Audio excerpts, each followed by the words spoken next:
Vinakwa Dr. Julie Field, for giving your time to have this Talanoa with me. I really appreciate it. I understand that we are going through this COVID-19 period, and we are both stay-home moms at the moment, and there's a lot of work for us to do as moms. But on the other hand, you do work as an archaeologist and of course a professor. So to start off our Talanoa, would you like to please introduce yourself to our listeners, like where you're from and your family and what you do right now? Vinakwa Tarisi. So my name is Julie. I went to graduate school at the University of Hawaii at Manoa from 1996 to 2003. And I studied anthropology. So I was in the Department of Anthropology. But really I was focused on archaeology of Fiji. So I started doing archaeological fieldwork in Fiji in 96. And we would go in the summer. So back then, when I was in school, we would do our classes and everything. And then in summertime, we'd go to Fiji and we'd either do a little survey, and we did some little excavations on Waia Island in the Yasawas back in the early 90s. And then we ran a couple field schools that were through the university where undergraduate students came out and did excavations with us. And then my interest was on the fortifications that are in Fiji. So I got a grant from the National Science Foundation, and I went to Fiji for a year from 2001 to 2002. And I excavated fortifications that were in the Singatoka Valley, which is in the two provinces of Nadroga and Navosa, which are in the Western Division. And so I spent a year and climbed a lot of mountains and dug a lot of holes. I rode a lot of horses.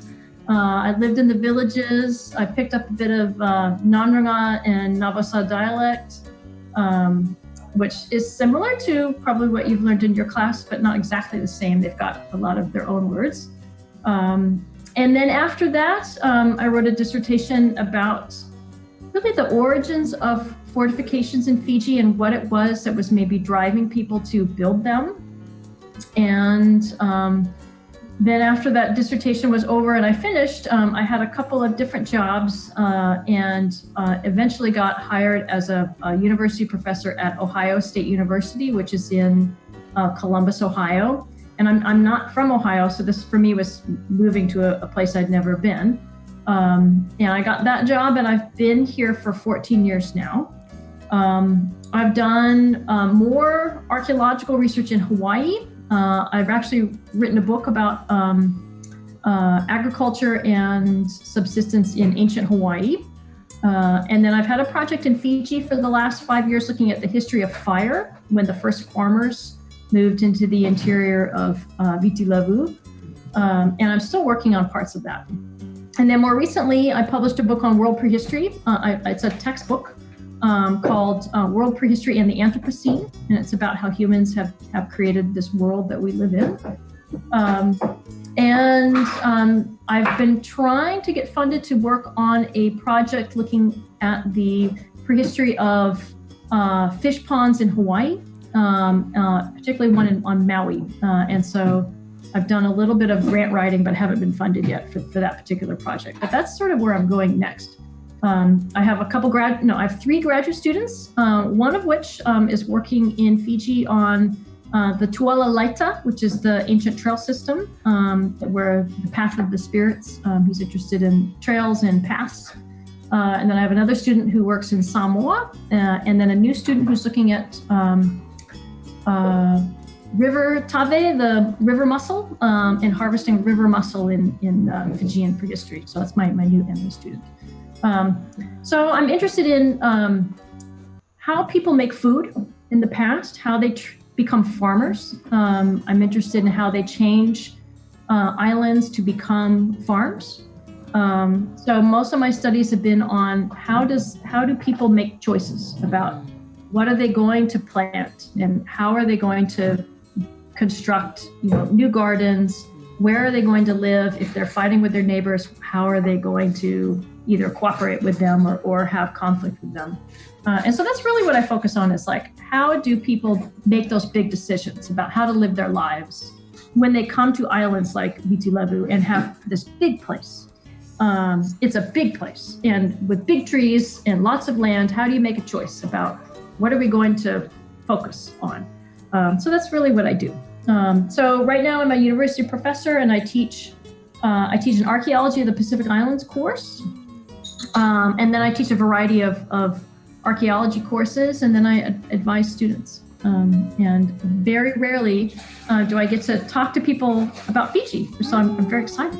Vinakwa. Vinakwa. So really, very happy sama rau, that we can be able to talanoa like this today. And also for our audience, those who are familiar with you, they'll see you on this live, and we'll put it up on online, and they, hey, it's so Julie, so they will remember you, and it's good to hear your voice and hear the work that you actually did and still planning to do.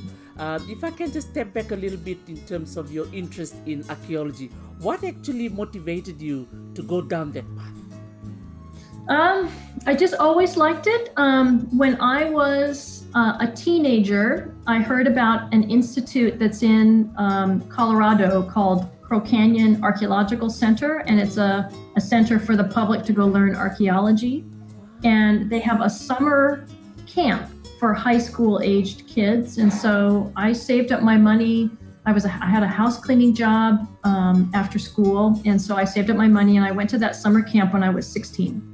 And I loved it. It was amazing. And that was really what started it for me. And that's what I wanted to do.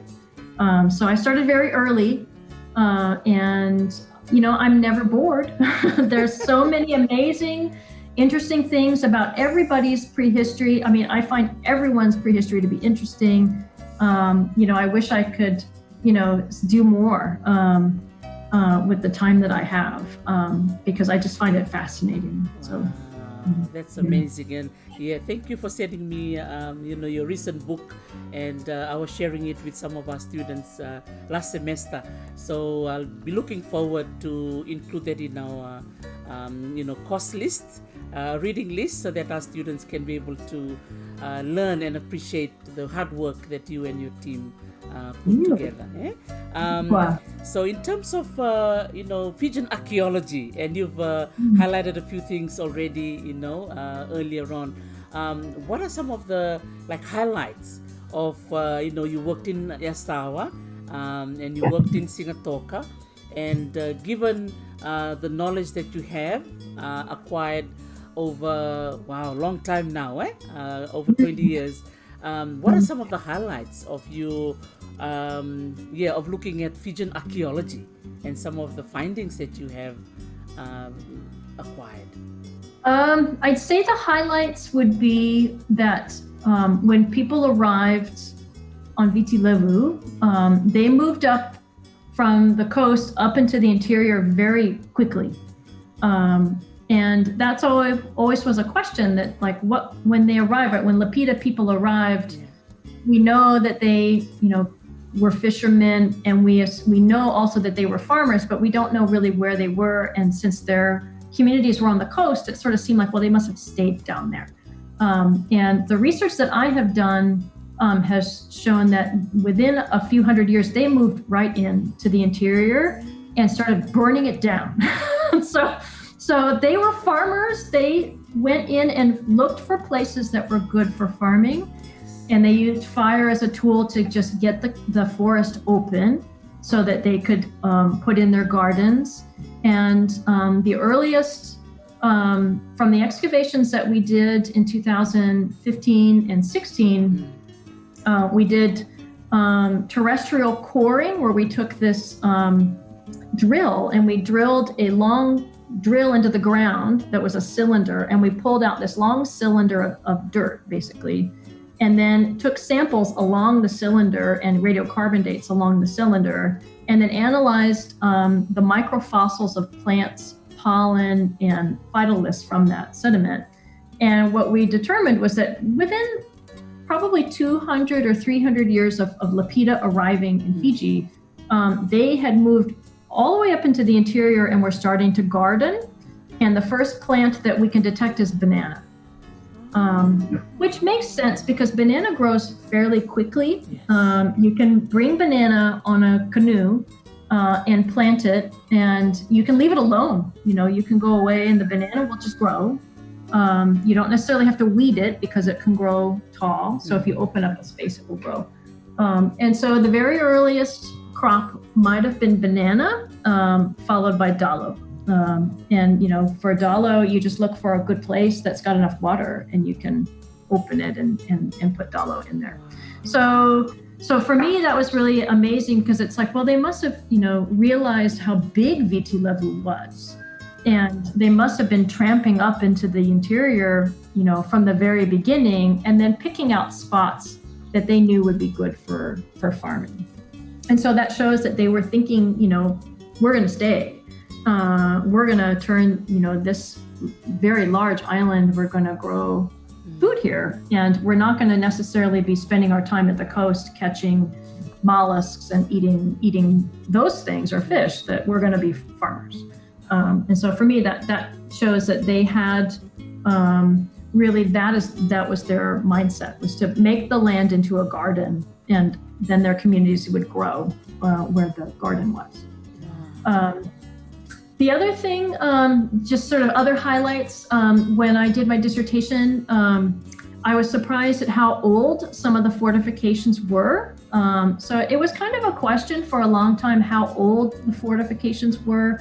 And there were a lot of stories about Tongans coming from Tonga or Samoans coming and fighting with Fijians, and the Fijians then built the fortifications. And oral histories sort of put that back around 500 years ago. And so the excavations that I did, and that there were some other people as well, like Crosby and Simon Best did excavations as well in Laos, that show that the fortifications were quite a bit older than what the oral history said. And so my excavation showed that they were about 1,500 years old. The oldest ones in Singatoka were about 1,500 years old. So that suggests that people started building them for their own reasons. The Fijians built them for their own reasons, that they didn't need Tongans or Samoans to be a part of the equation. That they had conflict, perhaps based upon limited land, or perhaps based upon something with with drought. And they built fortifications as a way to maintain their spot. When you've put all your work into your garden, you don't want anybody taking it. So, that's a lot of work.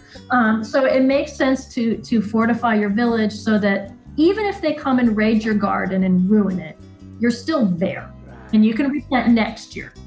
If someone runs you off, then you've got nothing.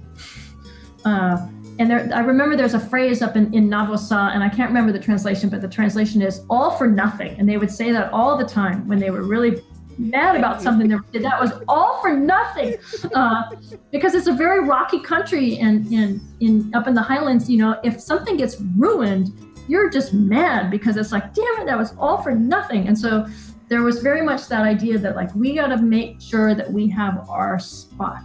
And so these fortifications, at least from what I could tell, were related to maintaining land tenure, that this is ours. This is our land. And when they think about their genealogy, they'll say, this is our vu, this is where we're from. And that's ours because we built that. They made that land. And the fortification allows them to keep it. Can't get pushed off. Wow. Very interesting. When you mentioning about the Tongan arrival and the Samoan, or they're fighting off the Tongans or the Samoans. But interesting with the Singatoka Valley, there's a lot of the oral history, right, that connects to the Tongans that came. A good example is Tabuni Hill Fort. And also when I talked about your paper that I shared on my platform, there was so many feedback that came through. Was they wanted to know when the Tongans arrived and why. Did you, through your research, try and find out why there was a huge number of Tongans that actually just came and some stayed?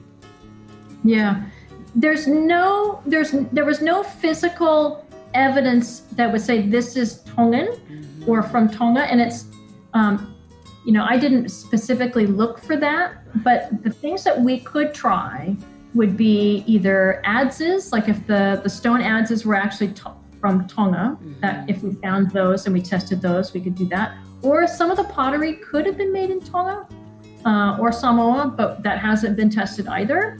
The other possibility is you could look at the teeth of pigs or even people and see if they actually grew up in Tonga, that they ate, and drank Tongan water, and the isotopes in your teeth of pigs and humans preserve that. But no one has studied that. So don't know yet. But the oral histories, I'm sure the Tongans came. They probably came for their own reasons. They got married, they made alliances, there was lots of politics. The Singatoka Valley, you can land a canoe right on the beach. It's a big valley. There's lots of agriculture. Today there's lots of agriculture. If you were from Tonga, those are little islands. There's not a lot there. If you were a younger brother and your big brother already, claimed the title and all the land, why would you stay? So it would make sense, to go. So, you've heard that, Nadroga is really nice. You go there, maybe build some canoes because there's lots of timber, maybe get married. People in the past are the same as people today. You make choices to make your life better, right? And I'm sure it looked pretty good back then. There's lots of stories about different Tongan chiefs who came over and they brought their families with them and they just settled in. And they became a part of Fijian society. They married in. That's interesting. And then you also mentioned about pottery. We know that there's a lot of pottery that was found at the Sinatoka Sand Dunes, and we know that the village of Lawai and all those villages along the river, they still make pottery today. Has there been any sort of research that has been made to connect some of the pots, the pottery, maybe dating back to the Lapita era and then coming back to the modern day pottery that are still happening today? I believe there's been studies, like Ethan Cochran has done some studies of the temper and the clay paste I had some pottery that I sent to him from my excavations. And he basically could say that it's local, that it was made in that valley, just as the pottery of Lawai is made today. So probably, people might have brought their patterns in their minds for how to make pottery, but when they got to Viti Levu, there was so much clay. They just made it out of what was there. And clay is heavy and messy. So I can picture those women like saying, why would we go over there and go carry that stuff? The clay here is perfectly fine. And they would just go to their local source and make the pottery from there. Those villages, they make pottery now that is mostly for tourists to buy, but they still make dari, which is like a traditional Yangona. It's a tanoa. It's a tanoa. In Nadroga, they do it out of clay, and I've always wanted one. Because a good Nadroga girl should have a dari, not a tanoa. But up in, you probably know the village, way up in Navosa, there was a village that made the kurumbulavu, way up there. And I've forgotten the name of that village. It's not Sawene? No, past there. Not Sawene. Way out there. Off the track, Matokano, I think. Way out there. Right in the interior. Yeah, way in. There is a village that was making the long pot not that long ago. I don't know if they still do it, but within the last 20 years they were making them. And they would cook in them. But they were so far away from everybody. They don't have a road. So course they were making their own pots. Exactly. I mean, why would you go to town and walk? They'd have to walk all the way to get to the road. So, people make pottery because it's useful. You can cook, all kinds of things in it. And there's plenty of traditions, culinary traditions in Fiji that have lasted forever. So you might as well keep those traditions. But I think if people aren't learning how to make pots, then they're just switching to the aluminum. Make their rice and use their little ovens with the aluminum pot. That's right. Wow. And Vinaka, Julie, and now coming into your PhD research and your work in the Singatoka Valley, particularly your work on those hill forts. Those hill forts. When I talked about it on my program, oh my goodness, the conversations, the questions, the interest. That's why I was like, man, I have to talk to Julie. And I was telling you too that, this might be a series if it's possible. Maybe we can have another one maybe next month if it's possible, because I know you've got if that's okay with you. Because the ring ditch fortification and then the Koronivalu, the hill fort really attracted a lot of attention. And one thing they really admired based on your readings, your writings, was that they were named. That was very beautiful. A lot of them were like, oh, that's the name of my avusa, that's the name of my matangali. There was a lot of that sentimental feelings that actually made the Singatoka audience, really, really proud, and they were so happy, to hear the names of the Koronivalu mentioned. So, anything that you would like to share to our audience in terms of just your experience and why the Koronivalu, and what were some of the things that you found? So I just was interested in them just like they are. They're fascinating. They're very large. A lot of them are big. And the yavu, which is the mound, the house mound, even those have names because people remember that as their vu. And so, the communities that are there are people that still remember the names of the different yavu because they'll go and they'll plant yams on them and they'll use it for planting. And they'll say, this one, is my family's, and it's called Bimana, and, this one belongs to that matangali over there. And so there are people that have kept that information and they're passing it down to their kids, which I think is fantastic, and I hope they keep that up. But then there were other times where I'd go to a village and I'd say, I'd like to go see that Koronivalu that's over there.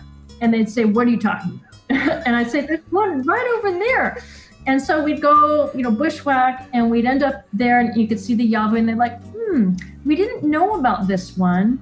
And I'd say, well, I think this one is called, Ikoro or something. And they're like, oh, we've heard of that one. Is this it? And I'm like, well, I don't know. Is it? And so they would have a knowledge of the names, but not a knowledge of the places. And so there are old maps.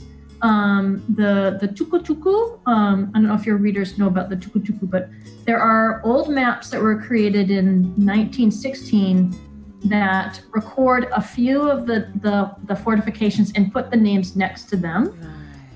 And then there are some diaries by Arthur Gordon during his campaign in the 1860s, where he went to different fortifications because they were fighting the rebels, right? The rebels, the Fijians, and he named a lot of those places. And so there are documents that actually record some of these place names in addition to the oral histories. And so, I encourage young people to go look for those documents and learn about these names, because then they can connect sometimes the names of places to other stories that they've heard that they don't realize are connected, if they knew that they were connected. Because there's all kinds of stories about different people and ancestors that did different things, and there'll be place names, and they won't actually know where those places are, but they do exist.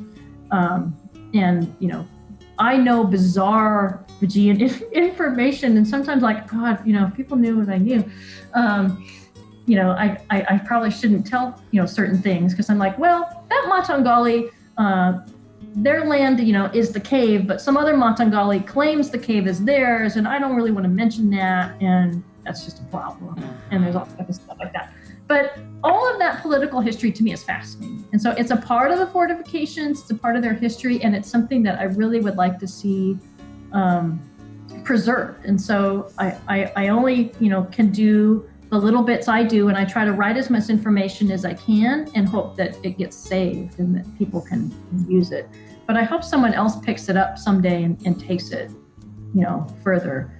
In 2017, I went to a village that, where were we? We were in Nanduri, which is in Navosa, and their ancestral village is called Noko, which is a really big fortification. It's just north of Singatoka town. It's a big one. And I went there, and I just happened to show up on a day when the community had gathered to do some kind of planning for how they were going to actually preserve that property. And so I came to the meeting, and they said, there was this American girl that did some excavations here ages ago. And I said, oh, that's me. That's me. And they're like, really? And I'm like, yeah, it was a while ago, and I'm old now, but that was me. And so they trotted out this paper map, and they're like, we went to the, lands and records, and we got this map. And I'm like, oh, I drew that map. And I said, here's my name, written on there. And so then I talked to them about the place and, what I remembered. And they were trying to fence it so the cattle couldn't go up there. And when the cattle and the horses run around on these fortifications, they erode them. And so I was telling them, it's not a bad idea to fence it, even with a light fencing, to keep the cattle out, because that'll keep it from getting eroded. Mm-hmm. Because the cattle love to graze on these things because there's grass and all of that kind of stuff. So for me, there's so much information that could be used to help these communities, preserve the sites and also the history of their communities. A lot of different villages remember fortifications as we used to live here, here, and here, and here. And that's information that they have, but they don't necessarily, share it. So I think a lot of that could be used to just sort of, increase cultural understanding of the history of those communities. And I would really like to see that happen. By Fijians. I want Fijians to do this, please. Right. Please. Yeah, please. There is a huge encouragement. And I think that comes to my next question, which is your advice to young Fijians on appreciating their heritage. That's kind of one of the main reason why I do my online teaching, and that's why I speak in Fijian, to get the message across to our younger audience. So maybe it'll be awesome to hear from you, Dr. Phil, on encouraging our young ones, like as you said here, to get the young boys and girls from Nadroga, even in their villages, to start recording some of this history that you've heard. Yeah, I would encourage them to just know what is on their land. And that in some ways is like they need to go out and know the land that belongs to them. And nowadays we're so busy, we look at our phones and we're busy with school and doing all those other things that we don't go out, and explore around us. And it's amazing how much archaeology is in Fiji. And the young people, if they don't go out and go see it, then they don't feel the excitement. And so if communities could do like work days where they just went out and walked around and went to these places, and so that the students had a chance to see it and feel the connection to it, I think that would be just really, mind-blowing for a lot of them. And they'd realize, like, look how big that Yavu is, or, how did they live up here? Just to be out on the land, I think, increases your investment in being a part of it. So that's number one, that communities get the students out of their bubble and out on the land. And then next would be to share information, like talk to the grandparents about what they remember. There's all kinds of stories that people remember that their grandparents told them.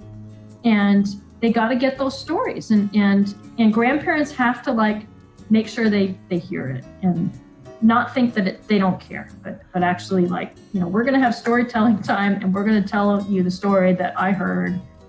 That's a kind of a ghost story, but it's a story. and something like that. So I think, those two things are key, just to get them outside and get the information shared. Wow. Oh, this is awesome. I'm really, really loving this, and I can't wait for me to put it on the YouTube channel and get our young ones listening in, because straight after this interview, I'm actually interviewing someone from Singatoka, and he actually lives in Washington State. So I told him, I said, hey, you have to wait because I have to interview Dr. Julie Field first. And he got excited. So I told him, you have to wait until I talk to her first and then it's your turn. So I'm sure he will be asking me about our conversation. To conclude our Talanoa today, I was wanting to maybe get from you, they're always young ones, particularly girls. For some reason, in the last couple of years, I've been to Fiji, who are interested to study archaeology. And study anthropology, because during my time there was no archaeology discussed in Fiji. Even anthropology was very foreign, but now there's a few of us indigenous Fijians who have graduated in the field of archaeology and anthropology. What would be some of your advice that you can give them, those who wanted to be like you, or they want to follow my footprints, the ones that I've left back home? If they really want to study, have that as what they want to do, they need to go find a professor that does the archaeology of the region that they're interested in. And unfortunately, there's not that many of us that work in the Pacific Islands. So they have to just get on the internet maybe and look, who is an archaeologist that's working in the region I'm interested in. And if they're keen to go to university, then, pursue that, get a bachelor's degree in anthropology. And if they want to go on, just send an email to it. And, you can send me an email. And we all know each other. All the archaeologists of the Pacific Islands know each other. We're a small group. We get together and we drink a lot of tea and have a lot of talking. And then, in the night it gets dark and we all drink grog and there's lots of discussion and silence and all of that. We all know each other. So if you have a question, you could ask literally one person and we could say, oh, you should talk to such and so. And here's their email, and I just talked to them and I know them, and it's okay, you can write to them. So it is an open but small community. And so I encourage students, if you're keen, just make yourself known. And we're like, hey, e komo mai, which means, welcome in Hawaiian. Wow, oh, that's so awesome. So for those of you listening in, our young ones, I'll definitely put Dr. Julie Field's email at the end of this video. And, you're welcome to, send her an email. And you can send me one as well. And that's a good point that you mentioned, Dr. Julie, that, there's it's a small kind of close-knit family. And you all know each other. So that's really wonderful. Opening up doors, for you young ones out there. Yeah, this is the ohana. In every sense of the word, we're all related. So you talk to one of us, you talk to all of us. Yeah. Coconut wireless. Oh, Lali. Oh, Vinaka, Julie. Vinakwa. And also, just before we conclude, because I know you sort of like now the Singatoka princess. You are the queen of the Singatoka Valley. So if say some viewers wanted to know some secrets or some awesome wonders of the Singatoka Valley, if you can share maybe 1, 2, or 3 interesting features of the Singatoka Valley if they want to go up the Singatoka River to go and sightsee or to go and take an adventure up there. What is something that they can expect? It's a big river, beautiful. There's a very large mountain of limestone called Magalamari, and that's full of caves, great caves. There are wild parrots and bats And then all the people that live up in the valley are very friendly. You will be fed well, and lots of horses. So if you like horseback riding, there's plenty of horses. It's a very beautiful place, very friendly, and quiet. So, if you ever go to Fiji and a lot of people just end up at the beaches or they go to the resorts. The interior of Viti Levu is beautiful and remote, and that's, to me, like the real Fiji. So take a day and go get in your car and drive up there and just go visit someone. Very idyllic. Woohoo! There you go. So those of you listening in, sometimes, as you rightly say, Dr. Julie, we sometimes just drive along the town through Sinatoka town, over the bridge and on the way to Korotong, and then you miss out on this amazing, beautiful river, which is the longest river in Fiji. So thank you for those beautiful sharing in terms of the features of Sinatoka Valley, and I'm sure you enjoyed it. And when I went up there, I loved it too. And I'm sure for those of you who are looking for, some other places apart from the normal white sandy beach, go to the Sinatoka Valley. It's paradise waiting there for you. Yes, man, Vinakwa, Dr. Julie, for your time. I was looking forward to having a Talanoa today, and it was really nice to just to see you and hear from you some of the adventures that you've done and the research in particular. So the person who I will interview after this, I'm sure before I interview him, he'll be like, what did she say? But I will tell him to watch your video when it comes up live. Okay. Vinaka Tarisi, it's been nice to see you. Next time we're going to drink grog, okay? Yeah, definitely. High tide. Yes, high tide. Vinakwa will say big bula to the family, and then I'll see you online, and then I will maybe give you another warning next month. Maybe we can have another session if that's okay with you. Yeah, I would love to. All right. Yes, Vinakwa, Julie. Vinakwa. Vinakwa. Right. Well, Yeah.